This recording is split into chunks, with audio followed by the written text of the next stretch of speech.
Gundam Evolution. It's the most recent and well-known Gundam game to have graced our PCs.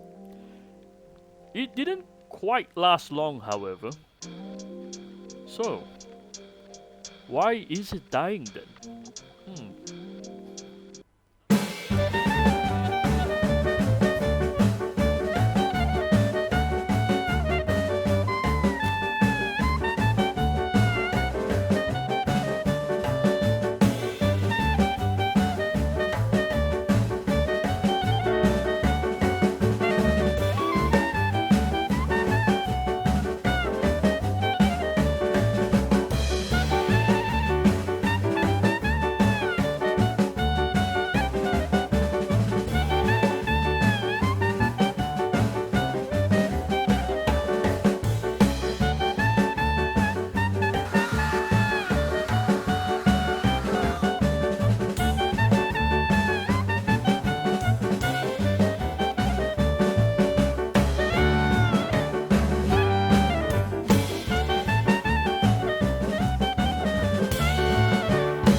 Gundam Evolution, or Gun Evil for short, is at its core an Overwatch clone with a Gundam coat of paint. You can't really get away from Overwatch if you choose to do an arena shooter or hero shooter, since there's only so many ways you can do it. Especially in Bandai's case here. Oh sure, there are some obvious differences, but for most of the part the games are comparable in many aspects. You'll be in a team of under 7 people. You can only pick one character or mobile suit that hasn't already been picked, and you guys go do an objective together. Or attempt to, and well, best team wins.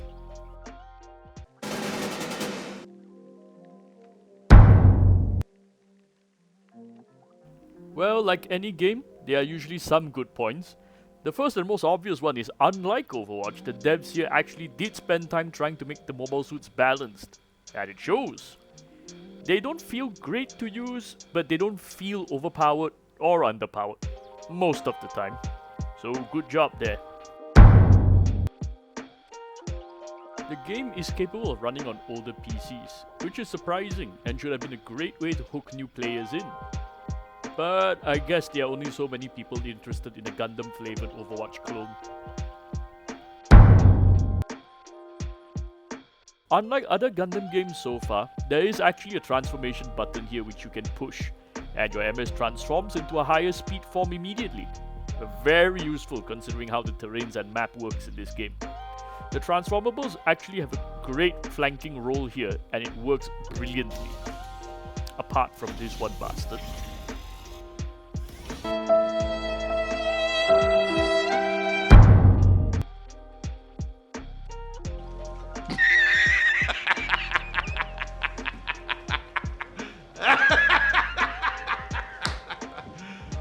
You serious? Nah, but for real. Like any gacha or free-to-play game, if you are able to control your spending impulses, the game is quite literally free. Which may also explain why the game died. Not enough whales, it seems. Boy, that escalated quickly. And that's all the good points, I'm afraid. Not a lot, is it?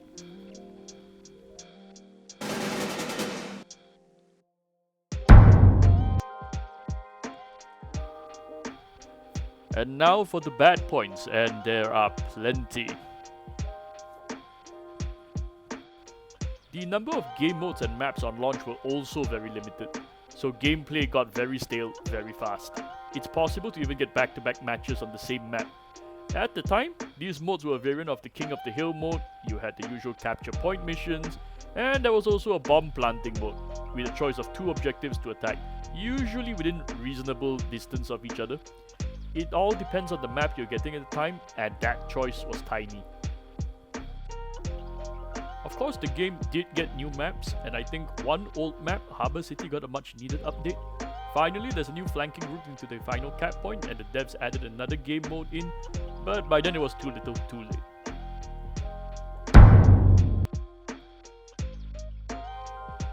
The main menu is another interesting problem, which shows the game may have originally been intended for mobile phones, but something got switched halfway. It does explain the hamburger icon for the settings and options that was never changed. Now, this isn't a major problem in of itself, but it highlights the thought processes of the dev team, or rather their reactions to maybe a higher up sudden shift to the PC market instead of mobile phones. This overall does explain some of the lazier choices in the game's design, and we'll be getting to that in a short while. An additional problem that crops up is the distinct lack of information on how to use any of the mobile suits. You're just expected to lap every single one of them in the training area. This doesn't provide you an actual potential scenario that you might come across. You're expected to muddle through every single mobile suit in order to determine how best to play them, and there are actual roles that each of the mobile suits are supposed to be doing in the team. Sure, the game will show the usage difficulty and the range the mobile suit is expected to be used at, but that's really all the info you're getting. I'll go through a few of the mobile suits to explain how they should be used. This will also give you an idea how little info you're actually getting. These are the flankers. The general ones you should be using are the Zaku 2, Barbatos, Ashima, and some of the other ones like Gundam Exia. Their job is to find an alternate way in order to attack or assassinate specific troublesome targets like snipers, medics, or just cause mayhem with their speed and maneuverability. The Turn A Gundam, Gundam, Jim, Dome, and a lot of the others like these guys, they can either hold an area or they have the HP or shields necessary to attack an area, while having enough firepower to deal with anything coming their way. These are the tanks. The Sazabi, the Gun Tank, and the Hyperion Gundam. Unlike the tanks in Overwatch, these feel like they have some punch in their attacks and are legitimately useful in being heavy reinforcements or initial attackers during a push. Pretty straightforward as well, but you wouldn't know it because the game doesn't tell you. Your supporters or healers are the Pale Rider, the Gym Sniper, and the Metis. Each of them are kind of odd in how they do things. The Pale Rider is a Soldier 76 replacement and works pretty similarly. The Gym Sniper is an odd one because he can revive down targets that have not been destroyed. The Metis is your basic healer. He's just maneuverable enough in most situations, but has to be second line all the time due to the lack of HP and firepower. I suspect the reason no class information is given is because there's a lot of overlap in terms of the toolkits or skills for the mobile suits. But realistically, it would be good to inform the player what role each mobile suit does in the team, since that can help form strategies. Like, it would have been useful to know that the Ashima is actually a flanker and not an area denial frontline attacker as some noobs would play the Ashima. Also worth pointing out, for some reason, information on the premium currency is very sparse as well, which is funny because it's a gacha game and that's pretty much the lifeblood of the game. While you can disagree with the Pale Rider's assessment, I would say in general, these are how these mobile suits should be played. It's not a complete list, and by this point it's irrelevant anyway. On launch there were constant disconnects, and the game punished the players for it. This was an initial problem during the first few months after launching. Gun Evo, in its attempt to punish people for leaving matches going badly, was to hit anyone who left with a timeout penalty. This means if you were disconnected due to bad internet or the server kicked you for some reason, you would also be hit with a penalty. I think this was the biggest contributing factor to people permanently leaving the game. There are two main problems here. One, the devs did not bother making a distinction between players disconnecting the game on their own or if it was a drop due to poor connection to the server. Two, compounding the first problem was the fact Gun Evo's own servers weren't stable. In fact, the problem was so bad, ranked matches were suspended for a while. This ironically also meant certain achievements couldn't be completed till the following season, when the devs fixed the problems and reinstated ranked matches. Now, while the devs did eventually fix the problem, you can see how this experience would burn people so badly they wouldn't even bother continuing to play this game. Not while GBO2 or other mech games exist. Some matches don't even start. This is the one very dumb saving grace here, but it wastes everyone's time. Sometimes a player will disappear during the prep phase, so when this happens, the game starts a timer and it will wait to see if the player will reconnect. Given how long it takes to restart the game and how small this window is, the game usually gets thrown. The game will declare there's insufficient players on the team and it will disband the entire match. That wastes 2 minutes of everyone's time and forces everyone to requeue for a match. All the devs needed to do here was disband the match immediately on noticing there's a missing player, or just allow it to continue. If the game would allow a new player to join in to top off the missing team member, you'd ironically solve your problem while allowing someone else that's queuing in. It's not ideal for the person queuing, but it's better than waiting for another match. Gun Evo does have a soft pay to win problem in this game. A main way that Gun Evo makes money is when people buy premium currency. One of the reasons you want premium currency is so you can convert it into the game's basic currency, so you can buy new mobile suits. This is a problem that other Overwatch clones like Paladins also suffers from. Basically, every time a new mobile suit appears, you get people rushing to buy them in order to use them or to try them out. It makes sense, but ironically, from a game balance perspective, this will usually mean whoever gets a new mobile suit will get a temporary advantage since no one at the time will know how to counter them. Because you need to buy the new mobile suit, you essentially lock most of the players out from getting them till they can either scratch up enough in-game money to buy them or they wail. I consider this as a problem for Gun Evo because while you have a base set of mobile suits to choose from, you are potentially unbalancing the game by locking players out from the newer mobile suits. Now, some games solve this problem by having character rotations, so it's possible to play some characters you wouldn't have unlocked yet. This solution also encourages players to try out the new characters they normally wouldn't use. Of course, Gun Evo doesn't do this. Why? I'm not sure. Logically, I'd say it's because the devs gave you a supposedly large enough pool of mobile suits to use, and it's to help create a fear of missing out, so you'd supposedly wail hard for the new mobile suits.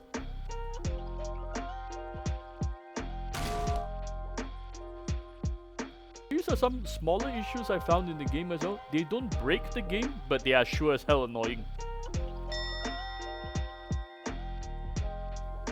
There are two main maps here where the developers have deliberately added a difficult to clear but easy to defend choke point. As you can see, you'll need transforming MS or an MS with jumping capability. Ideally, you'd have one or two flankers cross over to form a distraction, allowing the main force to attack the area and clear it. In reality, a reasonably coordinated defending team just needs to place 4 people and be vigilant. There's no uber charge like in TF2 to break this defense. It's possible to have the entire team charge in, but in reality it's difficult to coordinate and even more difficult to pull off since splash damage is a thing. Fortunately, other maps are kinder and have alternate routes to the objective. So far, only one of the older maps was updated, namely Harbour City. The developers added a new flanking route for the transformables and from barbs to enter from. The other choke point map, Missile Base, remains an issue. Well, not for long, seeing as the game's done for. Here's another major problem, pathing. Ideally, you'd look down and notice, okay, I'm on the blue team, so all I need to do is follow this blue line. Sounds good. In reality, it's not that obvious, and the map design means sometimes the blue line will terminate and you might get lost. You'll also likely get lost once the round starts and you start looking for health packs. The maps aren't easy to navigate, and you'll only learn through experience. The strange part is that some of the other maps don't have this problem. It's just restricted to the majority of the initial maps and some of the later maps that come in. All this means is that the devs may not have been playtesting their maps, Or they've never thought to use separate testing groups to ensure they're not having confirmation bias, with regards to how navigable their maps are anyway.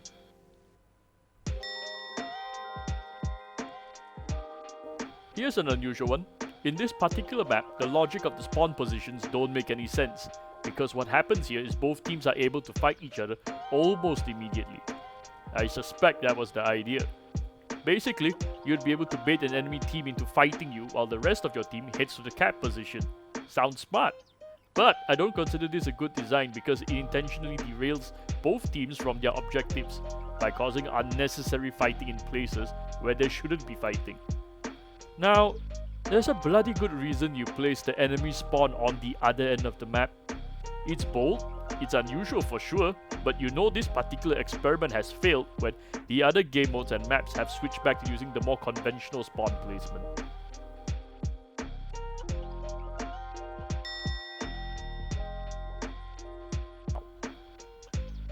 Next, we have some of the more weirdly balanced mobile suits. Barbatos on launch was either a monster or completely useless, no in-betweens. A pro will be absolutely unstoppable, but a noob could be easily dealt with and he'll become a deadweight for the team. This is due to Barbatos' toolkit that doesn't include a ranged weapon, so he's got to noisily rush down his enemies. Now, he'll either get a kill or do some damage and jump away. In a pro's hands, this toolkit is brilliant. It allows him to close in and get a lot of kills and then get away cleanly. A noob, on the other hand, won't know how to sneak, so he's got no way to get out of a situation he created himself. To make things worse, in light of new mobile suits being added, Barbatos got power creeped hard. Virtually all close-range flankers at this stage outperform Barbatos and has some ranged harassing capability. The Marasai is Gun Evo's version of Pudge or Roadhog and suffers accordingly, but the game has somehow balanced it in favor of the Marasai's victim.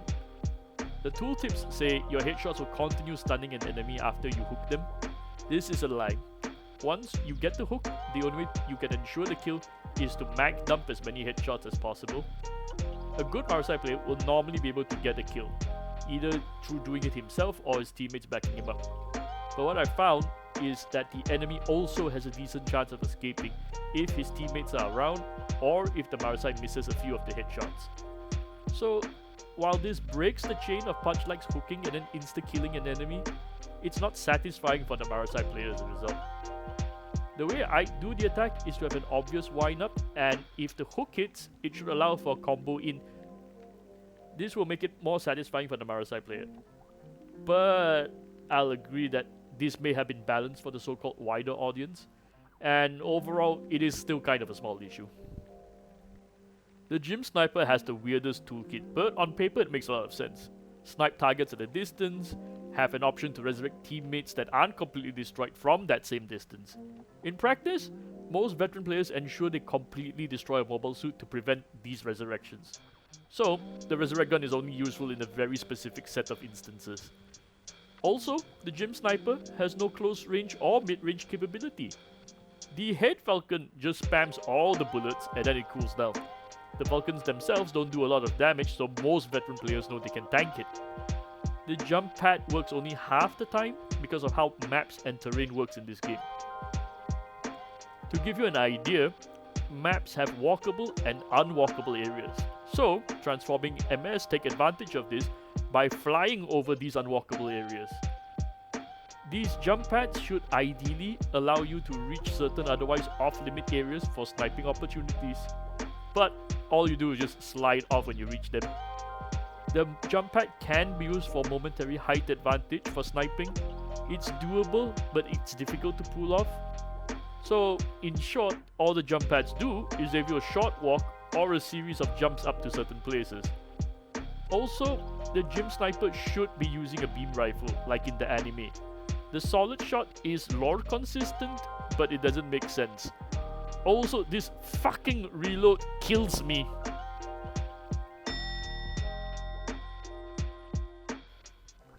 The Battle Pass is the dumpster fire you sort of expect coming. Every season, the devs will launch a new Battle Pass where you can earn all sorts of stuff. Mostly cosmetics. Actually, all of them are cosmetic. So if you happen to like cosmetics and only cosmetics, this probably isn't a bad thing. But obviously a lot of players didn't really get drawn in. Oh look, you get a new nameplate, a banner, some new colors for your mobile suit. Yeah, it does get kinda boring, doesn't it? Okay, maybe the taunts, sprays and MVP animations are nice, but because the game is so fast-paced, I hardly see people using the taunts or sprays. So, the purpose of these cooler cosmetic items is immediately destroyed due to how the game works, which is pretty funny if you think about it. You do need to work hard to show off your MVP animation though. So, let's quickly talk about the skins. The skins that you get aren't all that great either. The base color ones are fine, but the rare ones are just recolors with lines on them. You know, it's only lines. There's no decals, no markings, nothing. Just extra lines. I'll admit, some look nice, but it reminds me of people looking for new tattoos and they just get some boring ass tribal tattoos. Sure, it adds some character, but it really doesn't stand out. There are some pretty cool skins, but obviously they're pretty hard to get, which incentivizes the gacha aspect of the game. But I guess the skins weren't all that sought after then. Also, the camouflage skins really piss me off. Look at this. There are huge patches of the mobile suit that aren't even covered in camouflage. Why would you defeat the purpose of camouflage like this? This is honestly worse than those fashionista camouflage dresses some girls wear, since this is done so half-assedly.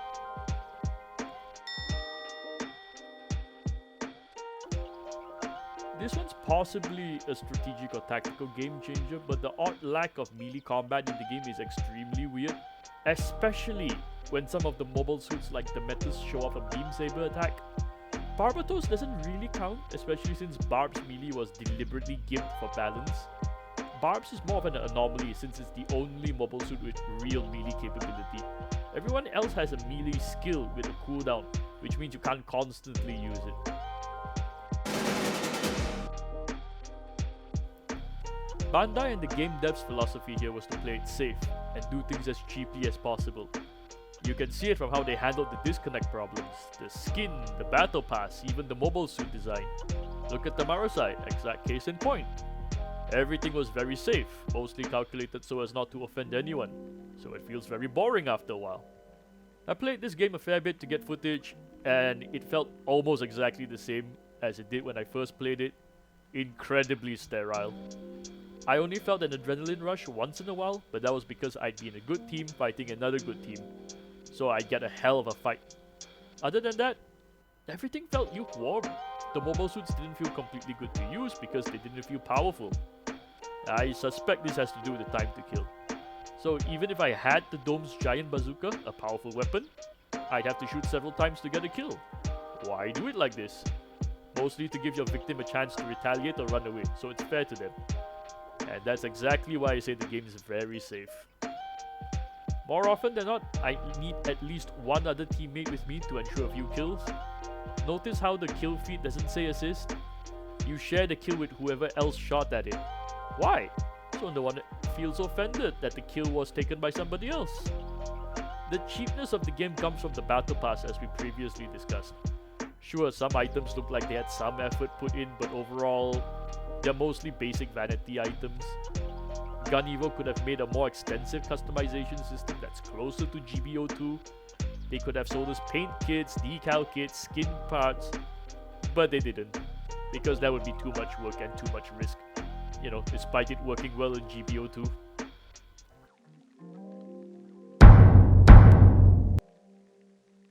Is it any wonder why the game is dead?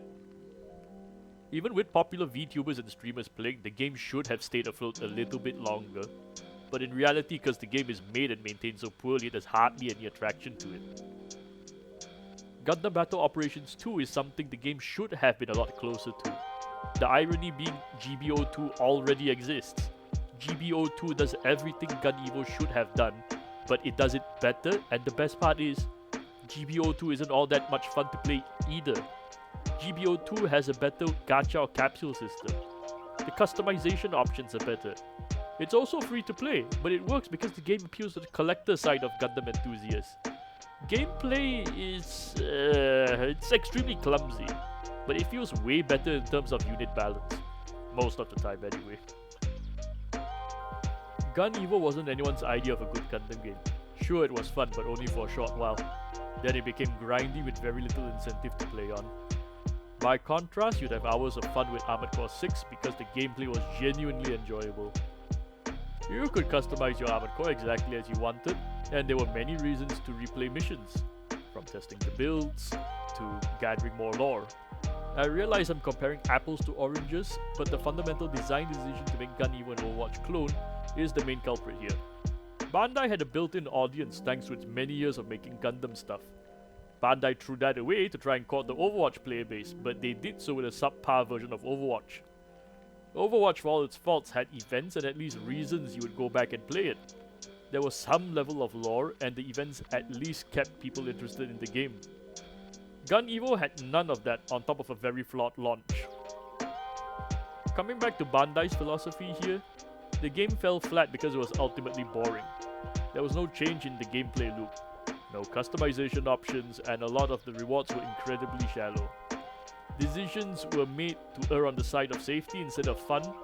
Effort was wasted on dull battle passes instead of adding game modes or even a compelling story to help give players a reason to continue playing. With so little actual content to hold the player's attention, is it any wonder even the HoloLive VTubers who played the game got bored and left after the hype died down? There were some attempts to salvage the game, but I think this was a project doomed to fail. It becomes obvious from the get-go that the dev team had no idea what they wanted the game to be, and instead of being bold and adding a story or other game modes like Bandai's other gacha franchises, they removed it. I do appreciate that the devs finally decided to address both the servers and the disconnect issue, but that was it. I guess there was a presumption that because it had the word Gundam on it, that they expected the fans to flock to the game. Well. It was good while it lasted, and I think these shoddy Japanese businessmen will continue making bad decisions going forwards. While I was making this video, I was initially pretty angry at the wasted potential, but because there was some effort made to try and fix the game, my anger sort of turned to pity.